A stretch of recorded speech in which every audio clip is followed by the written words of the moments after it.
Welcome to Bite Me, episode 5! Woo! Today's episode, we have Dr. Novy. Hello, hello, hello. So Dr. Novy is a connoisseur of many things, which he will explain about. He has been all around the world. He has been such like a headway in dentistry. He's paved so many paths for so many people. So we are so lucky to have him on our pod today. I feel like I'm lucky to be here. I'm curious what you think I'm a connoisseur of. You do like 95 things. I don't know when you sleep, to be honest. One of the most interesting like lectures I've ever had in my life, which is like most entertaining. Like that was the one time where I could actually sit through 4 hours of lecture and actually be paying attention the entire time. I get really energized when I teach. And then everyone always says to me at the office, like, why do you go teach students? Doesn't that just drain you? It actually doesn't. I find it incredibly energizing because you all have so much more vigor for like wanting to suck up everything there is to suck about dentistry with a straw, that I find I can kind of feed off that energy. Same thing anytime I go to any dental school. Actually, I shouldn't say that. There are some dental schools where I go where I have driven away from dental schools recording videos about how much I never ever want to teach again because of an interaction I had with a dental student. And then I wind up recording a bunch of videos specifically to that student, speaking to them and telling them, I hope you realize that I will never, ever teach another student again because of you. And then after being on that cliff for an entire drive, I usually get to my destination going, okay, so now that we got that out of our system, we are going to go back and teach again, right? And I always have to remind myself, you can't let that one student who upsets you make you not want to teach the other students who make it a lot of fun. But can I ask you a question about teaching? Yeah. From like someone's perspective that's obviously taught different classes at different dental schools, is there like a vibe for each dental school that you've been to? Yes. Or like, do you see common patterns in like students? Or like what is it like from your perspective, since you can kind of pop into different schools?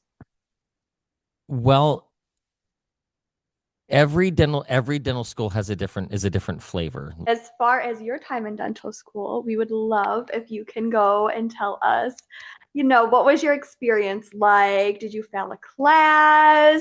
What was your favorite class? How was the student culture? We would love to hear about your experience during your time as a dental student. I never failed a class. I came great. very, very close with statistics. Statistics was awful. Oh, God. I You find almost that interesting. failed statistics? What? You said you almost failed statistics? Yes. Did you have to take that in dental school, statistics? Yes, we had to take graduate statistics in dental school. Wow. I don't think we have to take that. No, I don't No, think you don't. either. You don't. Oh. And praise be that you don't. Because I mean, I took it in dental school, and then I wound up at the American Dental Association looking at statistical analysis of research studies going, I'm just going to ask the statistician here at the ADA what all this means, and the statistician's going to explain it to me. And now I teach, I'm part of a research course at Harvard called HCredent, which is a consortium of dental schools all teaching research design and clinical research protocols and techniques to dental students in dental school. You can take this course, which is, I think it's 5 different dental schools that participate, and it is an insane amount of extra work behind the scenes on top of what you're doing in dental school. You also have to take, I think it's 20 hours of lectures, and you got to take 11 hours of CITI training. And then once you take all this extra coursework, you can then be part of the HCredent program, where we give you monthly mentoring in how to do clinical research in dental school. Not very many students actually make it to that mentoring level. Most students are like, I can't do this on top of everything else I'm doing. But in that program, I work with a statistician from Mass College of Pharmacy, and she and I co-mentor this group of students. And she puts me through the ringer every month and quizzes me on statistics and using proper terminology.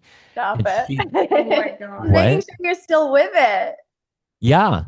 Yeah, and I learn more, and I encourage her to do that because I'm like, you know what? Let's do this in front of the students so they realize when you get out of school, you're going to have people like this Yeah. who, if you can't, if you start talking about, well, we showed positive correlation.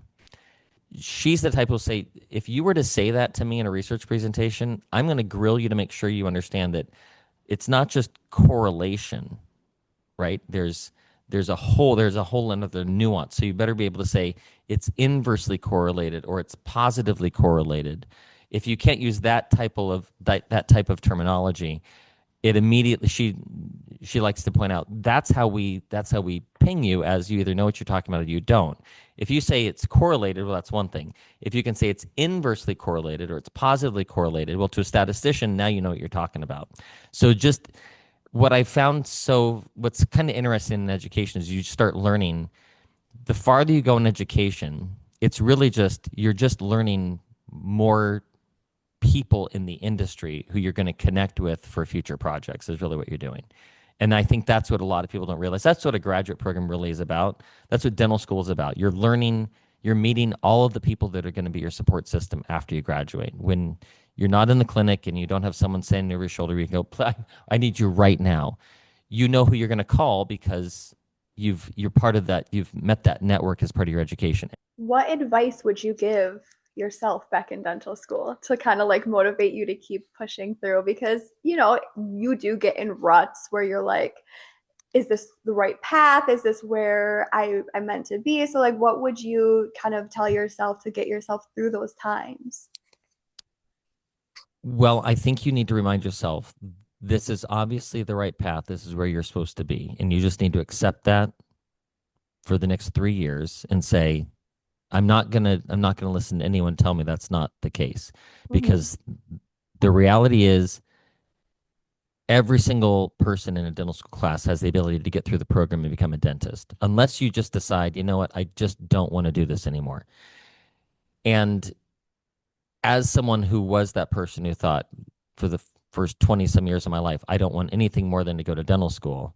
Once I got to dental school, what I wasn't prepared for was that everything else in life stacks up on top of the stress that you're having in dental school. And if you can't compartmentalize the stress of life and say, I got to focus on school right now, and I'm not going to allow all these other life stresses to impact. Yeah. The life stresses that are normally very easy to deal with that you've been able to deal with your entire life. You know how to study, right? You know how to deal with the stress of personal relationships versus, car trouble at the wrong moment in time. You can compartmentalize the stress of dental school one way. It's the stress of life that feels like you can't compartmentalize it because it permeates everything, right? And so it's, as long as you don't have personal life drama building up outside dental school, you can keep your head down, you can get through dental school and get everything done. But I don't think I don't know if you remember me saying this in orientation week, but we're teaching you how to deal with stress, right? Because the reality is you're going to get out of dental school and you're going to encounter stress every single day in clinical practice. Until you get to a point where you're like, I've seen it all, I've done it all, I know how to do every single prep, I know how to, there isn't anything I haven't seen now. And now it's just fun. Like it's just a really good challenge. And dentistry is just a really fun challenge now. It's everything I want it to be. Until you get to that point, it can feel like I could do the dentistry. I just can't do the dentistry when I am dealing with this breakup outside of my life, or I've got my loved one who's in hospice, or someone's in the hospital. Right. I've got this child with this issue, right? And so those are the things that make dental school really difficult, is how do you compartmentalize? But you're also learning what's it going to be like when you're working in an office chairside and you're knee deep in a procedure at 1:30 in the afternoon and starting to do this crown prep, when all of a sudden your assistant walks in and says, so-and-so's been in a car accident. And you're like, okay, well, I need to deal with that person who's in a car accident because they're a family member and I care about them very much, but I just anesthetized this patient. I started cutting into their tooth. So now what do we do? because I'm sitting here thinking about my loved one who's been in a car accident. I need to get to the hospital and take care of them. And yet I just cut into this tooth. So now what do we do right now? Right? Well, you either decide I'm going to get through this procedure and pretend everything's hunky dory fine and let my mental state affect what I'm doing. I'm not being able to concentrate. I've also had procedures where in the middle of a procedure, my patient's phone rings and she answers the phone call and she's making a decision to put her dog to sleep. Well, from that point on, none of us can concentrate on what's going on in the operatory. I'm worried because I've got a therapy dog in the operatory. She's looking at, bawling at, thinking about her dog that's being put to sleep right now. She didn't want to hold her mouth open to let me work on her tooth. And I'm thinking, I just want to get her tooth done. But I don't want to do a crappy filling and have to redo, because next time we cut into this tooth, she's going to be back in here. I'm going to say, gosh, the last time we did this, remember you had to put your dog to sleep in the middle of this procedure. Do I even want to bring that up?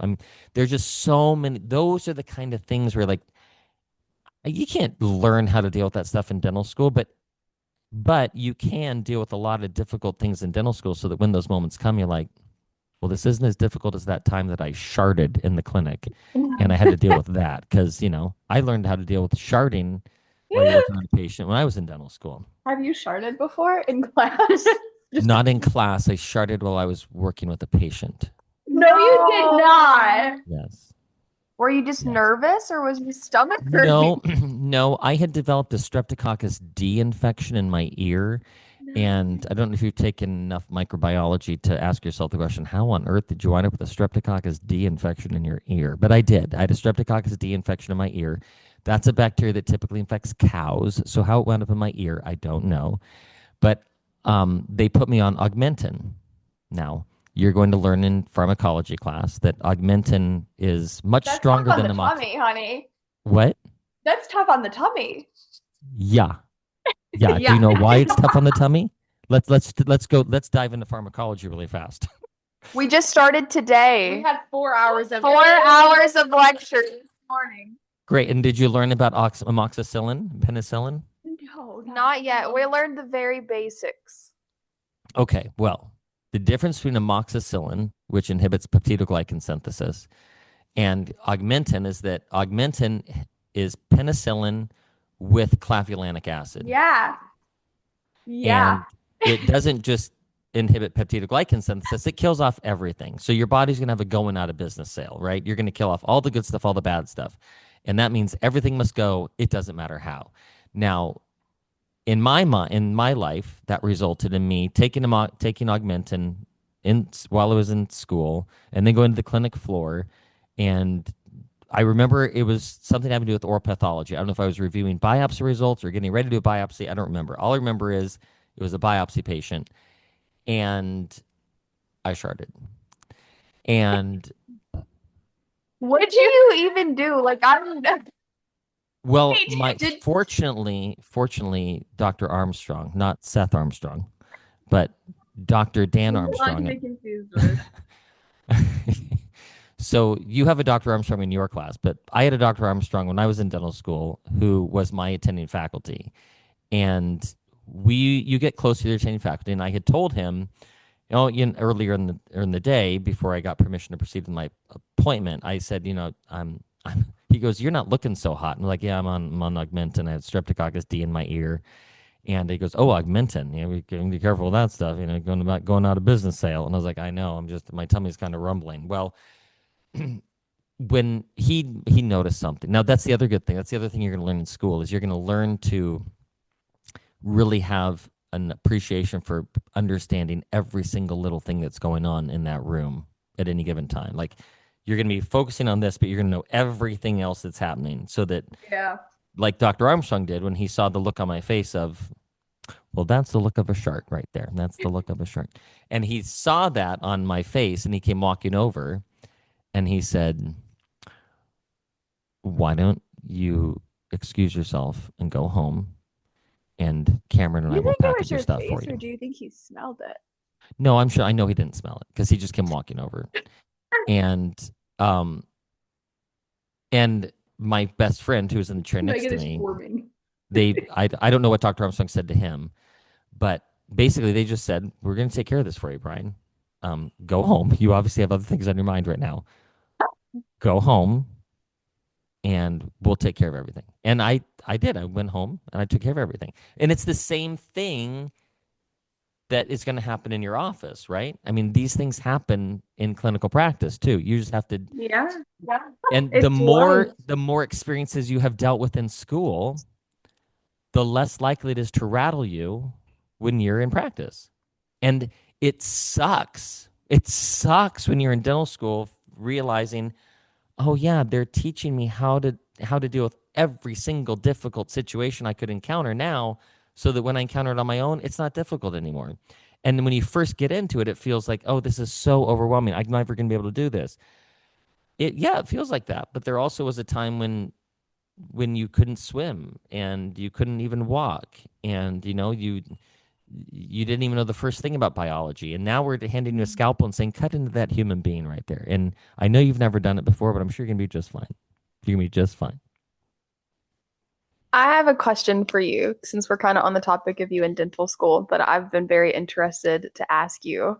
Yeah. How did you go from being in dental school? Like, what was your, I guess, path or your timeline? Because you were obviously a student.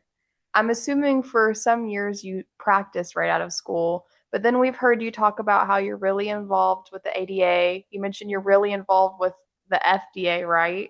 And Mhm. then we've heard you talk about being involved with like companies, Mhm. and you mentioned like the Mars. Like, I'm just curious. And then which of those do you think has been the most rewarding part of your career?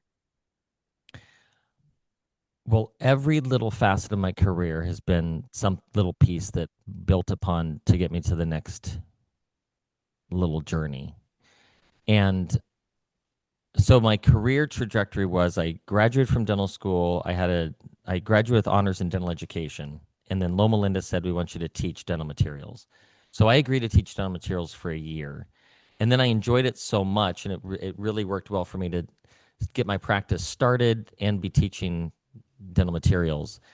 And I gave one lecture outside the dental school because a company that made glass ionomer came to me and said, hey, we would love for you to give a CE course on glass ionomer. And I said, okay.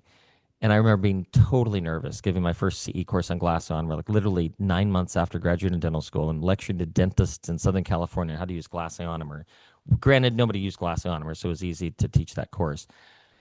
And I remember taking so much propranolol to try to, because I was so nervous. Propranolol was basically a stage fright medication. And I took a whole bunch of propranolol to try to relax, but I had so much caffeine in my body from all the coffee I drank, tried to stay up to get the lecture done. I'm sure I was just a whirlwind of information I was dumping on those poor dentists. But that resulted in me being noticed by a dental manufacturer as, well, hey, there's this young dentist out there that can speak on dental materials, and we're always looking for speakers on dental materials. That led to someone saying, hey, you should write a paper. And back then, we didn't really have evidence-based dentistry. So if you wanted to write a paper, you can just write a paper on anything you wanted, pick and choose the research you wanted to back up yourself. And I wrote a paper like that on how to use glass ionomer in practice.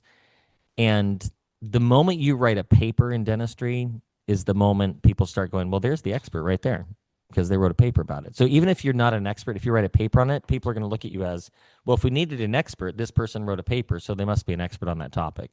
So if there's any topic in dentistry that you love, I would actually just start finding all the literature on it and putting together this paper in your head. And when you have a moment after dental school, when you're like, well, now what do I do? Because I'm a doctor, and that was the only goal I had. And now that I'm a doctor, what do I do? Sit down and start writing that paper, because that paper will get your name out there as someone this is a topic that interests them. And next thing you know, you have people calling you saying, hey, I really enjoyed that paper that you wrote. If we ever run into each other at a conference, and then you start meeting people at conferences that have read your papers, and next thing you know, people are saying, hey, do you want to write a paper together? And you start writing papers together with other people. But for me, so it started with that paper, and then I was speaking. And then I had always had 5 product ideas that I wanted to create in terms of dental products. And so I was kind of tinkering in my office outside of school on different anti-caries therapeutics for patients. And I decided to pack up all my little concoctions and go to a dental manufacturer. And I went to I set up a meeting with this dental manufacturer. and brought them 5 product ideas. And that was a really, really, really exciting day and one of the lowest points of my adult life. Because after talking about these 5 products with this dental manufacturer, the CEO of the company said, "All right, it's time I teach you a lesson. I'm going to teach you the best lesson I can possibly teach you right now." And I was like, "Oh, what is it? What is it? What is it?" Right. And that guy cut me. I mean, he just eviscerated me. He laid into me, basically saying, "You got nothing. You got nothing." And you walked in here so cocky and arrogant. You think that you can compete with me.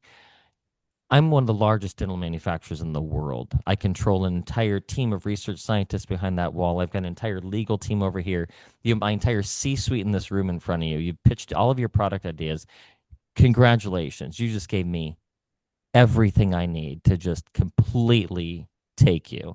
And you have 364 days before our non compete agreement runs out. But I guarantee you, you don't have any money to pay a legal team that can fight my legal team. So thank you for giving me 5 amazing ideas. If you're smart and you're fast, you might be able to get one of these products to market within the next 364 days. But in 365, I'll beat you to market and I'm going to win. So why don't you just go home? Oh my God. And I literally, it was horrible. It was absolutely I'm literally horrible. speechless. Please I, tell I me was you got I to was market speechless. at least with one faster. I was I didn't know what to do. I choked back every tear I could possibly ever. I mean, my eyes were welling up with tears. I was trying to fight back everything I had, and it turned into, well. So what really was happening was, and I have now learned that those moments are, and it goes back to every dark, dark, dark moment I had in dental school. Every dark, dark, dark moment I had in dental school became a pivot point that led to something even better than I would have possibly imagined. And you had to go through that really low point to catapult you into the next layer, I guess, layer of existence. Because what I didn't know as I walked out to my rental car to fly home, crying my eyes out. Oh. Yeah, it was like I'm saying, it was like I was thinking so now I've just wasted everything. Like I've wasted everything now. And one of his executives walked up to my rental car and kept saying, "Are you okay? Are you okay?" And I was like, why would he say that? Like, I don't Why would you understand. This also was be such a okay? I great would be like, day. no. It was like, I don't understand. And his vice president or whoever this guy was, and I remember his name. I'm trying to protect the innocent and well, and protect the heroes of the story too, because they're all heroes. There are no villains in this story. As I was bawling my eyes out in the parking lot with his vice president trying to console me, trying to say, I'm really worried about you driving back to the airport and flying home in this state. Like, emotionally, I think I can, I knew you were, I mean, I'm a softie, right? I mean, I'm soft and squishy on the inside. Sometimes I just can't hide it. And so I just let the waterworks go. He's trying to console me. Little did I know that CEO who had just eviscerated me in front of his entire senior leadership team had left that meeting, walked into his office, and called up the executives at a very, very, very large toothpaste company and said, and this has been told to me third party now, years later. No, I remember getting a call from that person saying, um, if you don't know the name Brian Novy, you need to get as many executives on a plane overnight to Loma Linda University and go talk to Brian Novy because he's the sharpest guy I've ever spoken to.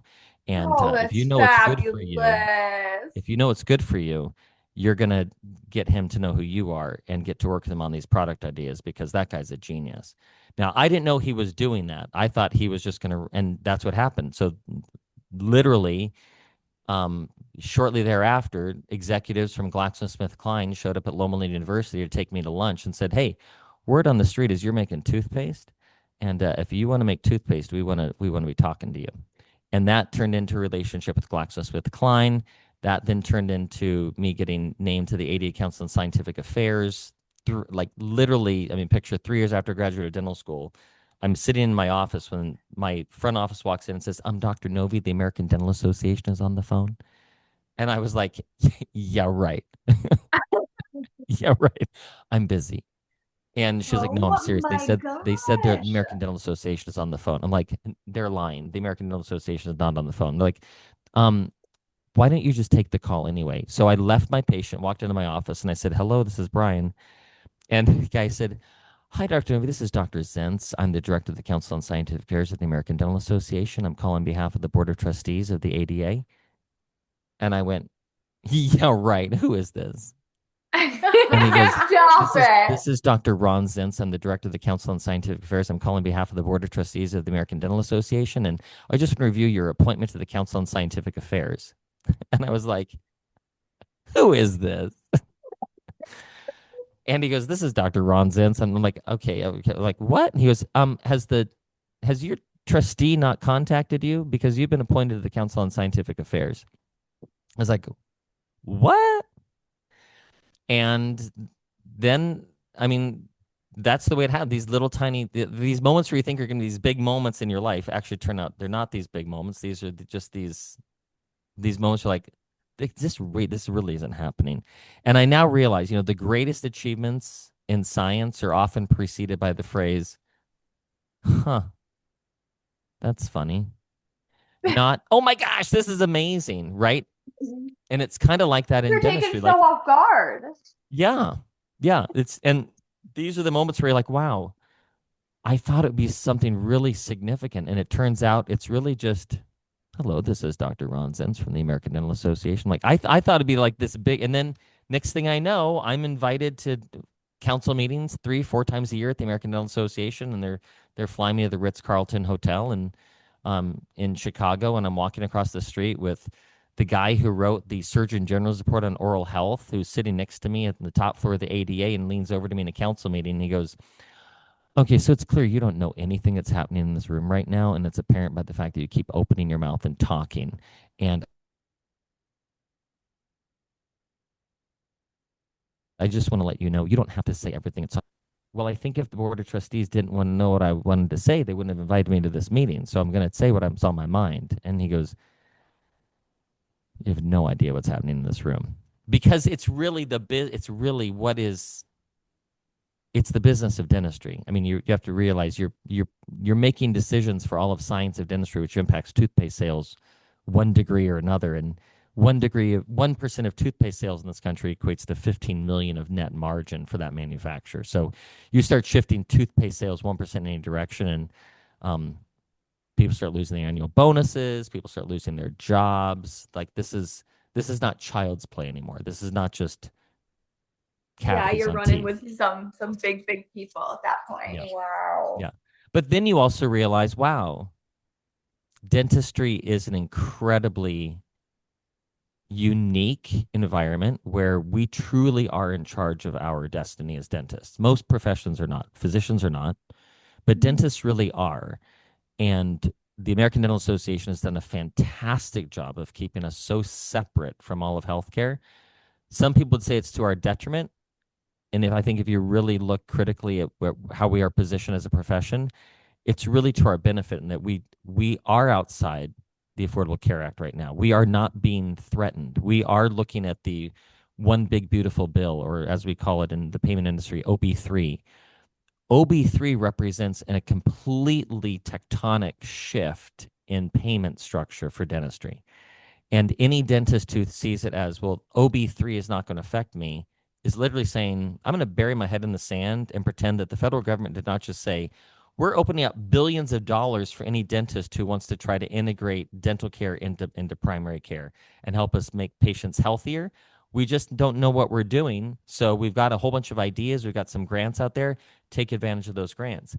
And Kentucky is one of the states where that money has a gigantic earmark for programs that you're going to be able to capitalize on. So is West Virginia. So is Virginia. These states and all the states that feed into Appalachia are very, very well positioned for really amazing change. And that's what I'm most excited about for you is you're going to get to take advantage of these programs, which right now people are complaining about. but you're going to be able to pick up the pieces of that, and we're going to be handing you the remains of a dental ecosystem that was blown up, and some would say for good reason. You're going to be recreating that in a system where you're incentivized and trained to get patients healthy. I think you're completely fascinating. And you're writing a book, aren't you? Well, everyone wants me to write a book. Dr. I Breer thought you said you were writing a book. Well, there's a biography that everyone wants me to write. It's called Open Wide, Life and Times of Dr. Brian Novy. If you add it to the list of the things that you're a connoisseur of, I think it's just getting longer at this point. If you write a book, could we have a copy? Because I love to read, and I would read that. Yeah, I actually hope that you sign it too. I would like you to sign my copy if you could. I'm being so serious. Oh, absolutely, for sure. I would know actually you're a probably celebrity, like in the dental world. Like, I mean, kind of the real world too. Like, do you know you're a celebrity? Well, remember I told you about the documentary that's coming out next month? So Yes. it was screened over this weekend, and I was getting text messages on Friday night from people in I don't know where they were in the Pacific Northwest watching this documentary, but apparently the documentary opens with me. And opening act? No, I'm like the opening dentist. Did you full hair? Oh my gosh! Did you know you were going to be the opening act when you did that? No. In fact, when I left because they interviewed me for hours on end, and I was so exhausted at the end of the interview process. I was like, I don't even remember what I said. I hope I get a chance to have first right of refusal so I don't get myself into trouble.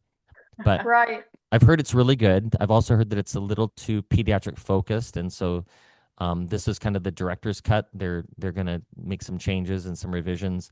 There's another screening plan for the National Network on Oral Health Access. There's another screening plan for the American Academy of Oral Systemic Health. So there's a couple different screenings that are coming up, and I'm not sure when the final version's going to come out. But everyone's getting very excited about this documentary. Oh, absolutely, yeah. But yes, all that to say, yes, you can have a book. Yes, I will certainly autograph it for you. Okay, so during your lecture that you gave us this past week, one thing that stuck out to me a lot with like my background, I worked as a pediatric EDA for like over 4 years.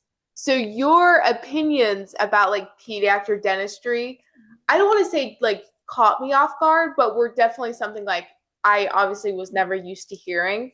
So I wanted to ask you it doesn't even have to be pediatric related, but what is your most like controversial opinion about dentistry? He said, how long do you have? That won't get you in trouble. That won't get you in trouble.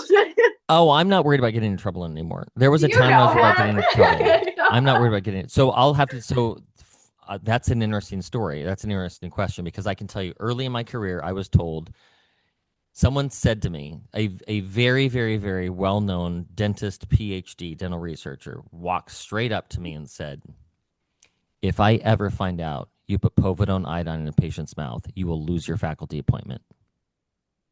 Ooh. Now, today, there is a povidone iodine swab that is sold that we swab patients' teeth with without even thinking, right? And I was told, if I ever find out you did that, I'll make sure you don't have a faculty appointment. So that was an interesting moment in my professional career. There was another, I think my most controversial thing is glass ionomer, obviously, but it's not because it's controversial. It's just because here in the United States, most dentists think, yeah, but composite. Yeah, but I like composite. Yeah. Like, you really don't like composite. You think you like composite. You just don't because you haven't really expanded your worldview to be like, but how do I get glass ionomer to work? I mean, you would like amalgam if you got really good at amalgam. You would like gold if you got really good at gold. Mm-hmm. I just don't think we give people enough chance to get good at glass ionomer because it's difficult to use in a dental school setting. So glass ionomer obviously is controversial. But I'd say probably my most controversial, the thing that you talk about moments in dental school that stick out to me. I told you, I briefly hinted on this story in class. My very first day in pediatric rotation, which I always thought I wanted to be a pediatric dentist until I went to my first pediatric rotation. When I went out to greet my patient and I squatted down and I said, hi, my name is Dr. Brian. And we went back to the chair. Everything was fine. Had a great appointment. But when I got graded for that procedure, the assistant decided to add in that she thought I should fail for the day because I lacked patient management skills. And when I questioned her on that, what? Yeah, What? that's crazy. You of all people do not lack that, and I have never even seen you practice. Well, here's the I mean, it's not funny at all, but every single time I treat a child, her words echo in my head. Every single time. I mean, I've been practicing for more than 20 years, and every single time I see a pediatric patient, in the back of my mind, I have an assistant from Loma Linda University saying, and I'm going to quote her, promise me you will never treat children after you leave dental school. Oh, absolutely. You do not know how to appropriately interact with them. And That's a bold statement. Yeah, right. And I like to tell that story because I remembered in that day, and now mind you, her problem was that I had, this kid is this tall. Sorry, this child is this tall. I'm this tall. And when I greeted the child, I've always been told, if a child is scared of you, squat down and have your eyes on the same level as that child. Yeah. And I was taught that when I used to play Bugs Bunny at Six Flags. Like when you're taught how to be Bugs Bunny, they teach you, look, kids are not used to seeing an 8-foot tall rabbit. So if they see an 8-foot tall rabbit, sometimes they get scared. And if they get scared, they're going to pop you. And they are perfectly at the right height for the home entertainment system. So they pop you right in the home entertainment system. Your day's over at that point, right? So you're then taught, if a child is screaming at you and is crying because they see an 8-foot tall rabbit walking towards them they've never seen and they're terrified, you don't keep looming over them and come walking towards them like a monster. Right. You squat down and you grab your ear and pull it over your eyes and play peekaboo with them. And all of a sudden that little kid goes, oh, you're not so scary. And they come walking up to you and they pet your fur, and you can stand up and you can hold hands. You can take a picture together. So I did that with this little kid who was clearly afraid, and I just squatted down and I just extended my hand. And now my assistant, her criticism was, you should never, ever get down on the level of a child, because children need to know that someone is in control. And when you get down on their level, they know that you're not in control, and they're not going to trust you, and they're not going to cooperate for the appointment. Now, what she failed to point out is that the child cooperated perfectly for the appointment. But she criticized me for getting down on their level and said that was not acceptable. And I carried that with me. I would have failed too then, because I feel like I did that every single patient I saw. Yeah, no. I still to this day do that. And when I do it, I'm like, I'm going to prove her wrong. Yeah. And I actually, and I have been criticized in lectures. I've actually kicked pediatric dentists out of my lectures and called them, those are the moments in my career that I regret. I regret saying things sometimes in lectures in front of colleagues in audiences, because I get heckled, not a lot anymore. I used to get heckled a lot more than I do now. But sometimes pediatric dentists will heckle me because I say, I always ask the patient's permission. If I'm going to change their toothpaste, I ask, may I change your toothpaste? Would you mind changing your toothpaste?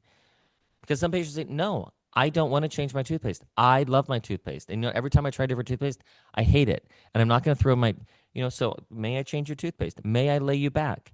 May I have your permission to share more about that helps patients gain trust with you as a provider too. Control of the situation. They feel respected as well. Shocker, right? They have a choice in the matter. Yeah.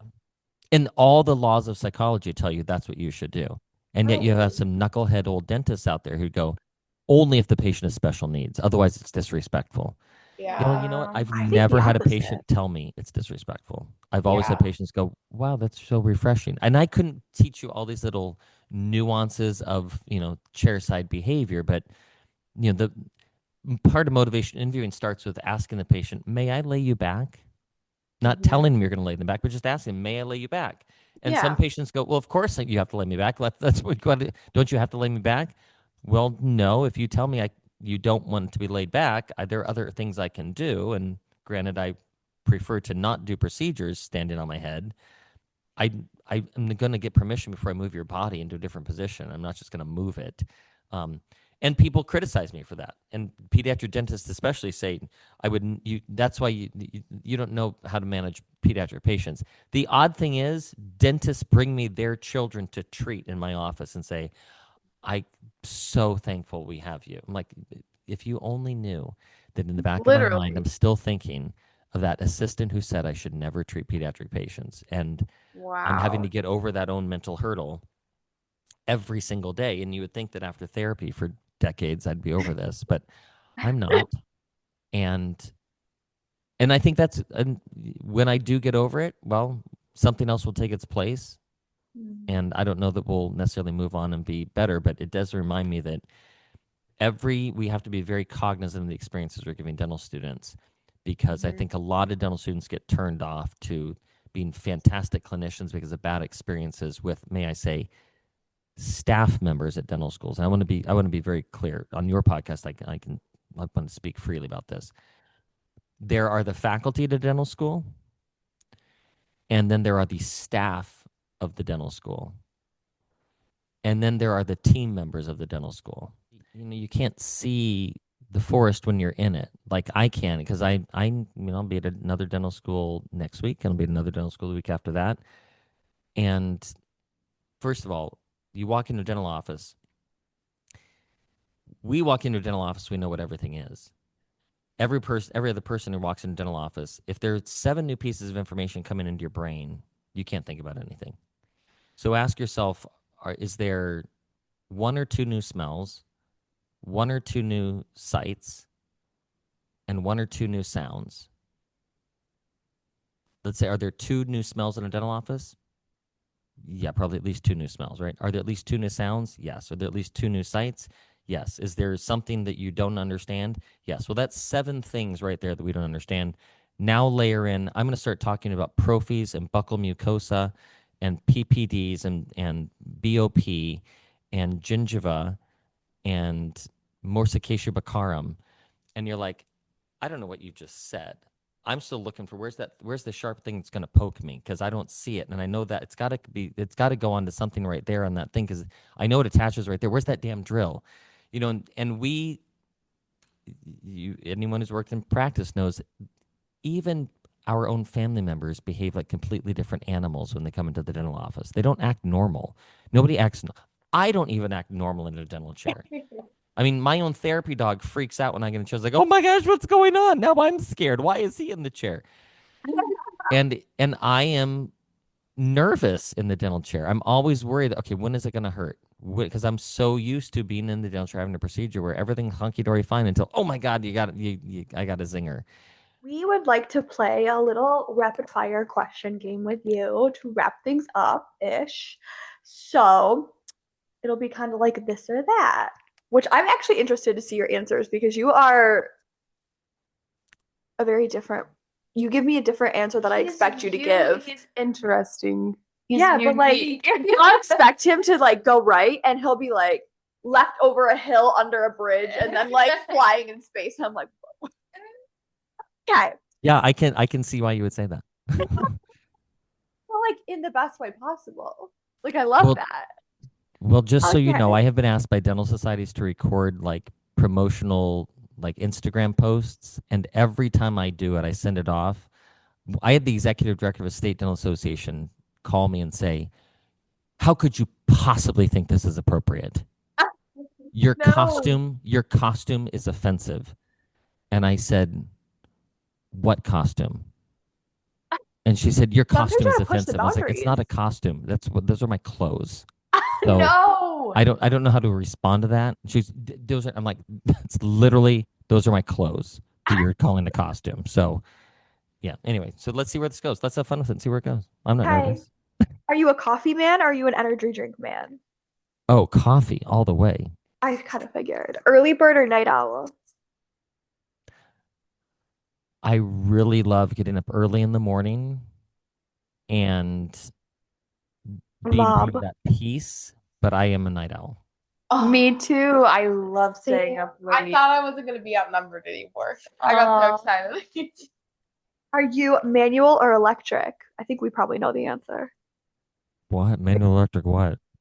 Toothbrush. Oh, I'm both. I'm both. I used a In the power gutter. toothbrush last Are night. you a rubber dam man, or do you not like rubber dams? I feel like no comment. I plead the fifth. Fine. Valid. Fine. No, Valid. okay. Did you listen to my podcast with Jeff Brusha where he like schooled me? He's like, you need to use rubber dam. No, you didn't. Yeah, Okay. but like that doesn't. So you hate it, but you might love it one day. No, I love working with the rubber dam, but you have to have an assistant who knows how to put it on well. And if you have an assistant who knows how to put it on well, piece of cake, love it. I'll use it all the time. But if you've got an assistant who doesn't know how to help you put it on properly and wants to argue with you about how it should be done, because I've worked with some battle axe assistants who want to tell me how it's supposed to be done. I'm like, okay, I know you went to school 56 years ago and you were using different rubber dams back then, but that is not the way I do it. So please just buckle up and let me show you the way I do it. And please support me in this time of need. And then you have assistants like, no, we're doing it my way. I'm like, all right, fine. We'll do it your way. And then we'll never use a rubber dam again because it's pissing me off. I'm sorry. Well, now the filters have come off. Love that. Least favorite dental procedure. A root canal. Endo. Favorite procedure.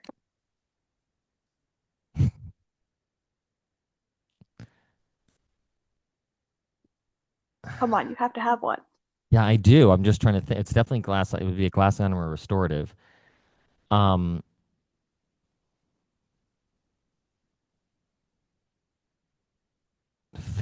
mean, I really like GBT too. I really like GBT, but that's not really a dental procedure. It is a dental procedure. I don't know why we're even putting in an alternative category.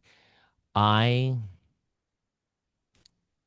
anything on a lateral incisor. I love the lateral incisor. That's like the sexiest tooth of the mouth. It just like Wait, turns that me on. literally is my next question. What's your favorite tooth? Is it going to be 7 or 10? Or is it going to be a mandibular lateral? No, not mandibular. It's probably 10. Ooh. 10 is probably my favorite tooth. Yeah, That's definitely 7 or 10. And if I had to pick one or another, it's probably 10. Scrubs or business casual? Scrubs. Music during procedures or complete silence? Music, Broadway musicals. Are you? Oh, I love that. I love Phantom of the Opera, Hamilton. I love So funny story. My boards patient, when I took the California boards, my boards patient, I was rejected. My boards patient was rejected because they said I overdiagnosed caries. So clearly that had an impact on me, right? So I had to call a backup patient, and this backup patient, when I called her, she was one of my patients in my patient family. Her father had told me, if you need anything, Brian, you call us, we'll be there. And so I called and was like, I need a class 2. Your daughter has a class 2. Phantom of the Opera, the movie, was really big at the time. And so I heard her say in the background, I'll only go if he promises to sing Phantom of the Opera to me while he's working. You were like, done. Amazing. And I said, well, that's what I said. I was like, okay, I'll do that. But I'm thinking, my God, it's my board exam. I can't be thinking about singing Phantom of the Opera to you. But I don't know, did I tell you I was an opera major in college? No. Yeah. Wait, So can you give us a little jingle? No. I sang to Dr. Salty in your class, and that's about as far as we're going to go with that. So, Fine. during my board exam, the patient started saying, you said you were going to sing Phantom of the Opera. And I was like, I wouldn't be like, listen, this is the most stressful day of my life. I'm trying to do a procedure on you while they grade it. Please do not make me sing Phantom of the Opera right now. And she goes, you promise you can sing Phantom of the Opera? I was like, oh my God, I can't sing Phantom of the Opera. Please just let me focus on the procedure. And she goes, you promise you can sing Phantom of the Opera? I was like, oh, damn it. Fine, I'll sing Phantom of the Opera. So I'd start singing Phantom of the Opera to her while I'm working. And a board examiner walked up to me, kind of was walking behind us, like clearly trying to figure out where is that coming from. And you're And like, in sleep, Yeah. sang to me. Masquerade, paper faces on parade, masquerade. And the board examiner leans down and he goes, is that you singing Phantom of the Opera? And I Please tell turned me and you got like bonus points. I said, it is. I'm sorry. My patient asked me to sing. And he goes, you might want to sing a little bit louder. I think it's calming everyone down. Oh, that was fabulous. That's such a good response. Yeah, I didn't sing any louder. I was like, the last thing I need to do is Oh worry about my performing for all goodness. these people right now. Let me just get this damn filling in the patient's tooth. Gloves one size too small or foggy loops? Oh my gosh. One size too small gloves or foggy loops? Yeah, choose. Neither, please. Oh my gosh. First patient of the day or last patient of the day? What's your favorite? First patient of the day. No suction or no curing light? I don't need a curing light. I can work with glass ionomer. Oof. Tea. 10 fillings or one difficult extraction? What difficult extraction are we talking about? We're talking about a third molar. We're talking about just a difficult extraction. Difficult digging out a root extraction. Let's just say difficult extraction. I'll do the difficult extraction of the 10 restorations. I like that. Okay. I didn't expect that. I thought you were gonna be like glass ionomer everywhere. 10. Let's No, go. I think people are surprised. I do a lot of oral surgery. I think most people are surprised I'm a really aggressive dentist. People think I'm going to be actually did not peg that at all. Yeah. I would Yeah. love to talk oral surgery with you one day. Yeah, I was the faculty member that you wanted to call when you broke root tips. You're like, go get Dr. Novy, because there was a time in my life when I was like, just let me in there. I had a lot of experience with oral surgery when I was in dental school because I did so many volunteer clinics treating. When you treat methamphetamine-induced dental caries as often as you can in dental school, you will gain tremendous extraction and oral surgery skills. Yeah. Because getting a tooth out of a patient who's abused methamphetamines is very different than a normal extraction. And if you can get a methamphetamine affected tooth out of a patient's head, you can get any tooth out. And that's a great skill set to have. So I'm very confident with difficult extractions. I have no problem with them. And I find it to be a good, as long as I have the right armamentarium. If I don't have the right, I need to have my periotomes in order to do it. Never use a high speed again or never use a slow speed again.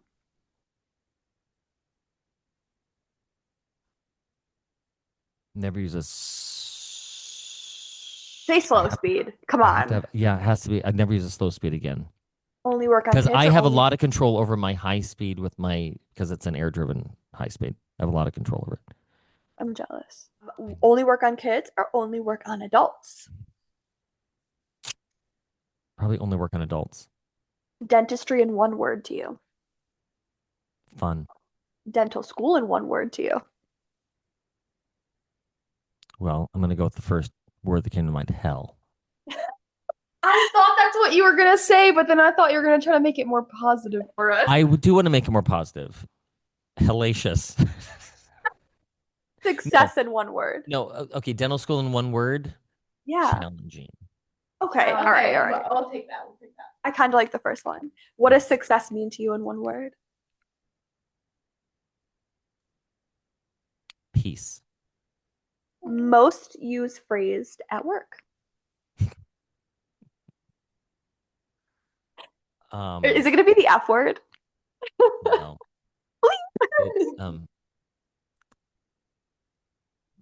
It's either have you seen my caucus or may I lay you back? What is one word to describe yourself? Weird. Weird. You have been the best guest ever. We love you. Like, we are clearly so obsessed with you. So thank you for coming on to our podcast with us. You're welcome. I've learned so much from you, obviously, in class, Yeah, but even through this good. pod, you have definitely opened our eyes to a lot of things. So thank you so much I for appreciate coming this on. time with you all. We should have done. It'd be fun to do this in person one time. Thanks for Thanks for watching. watching. Bite Bite me. me.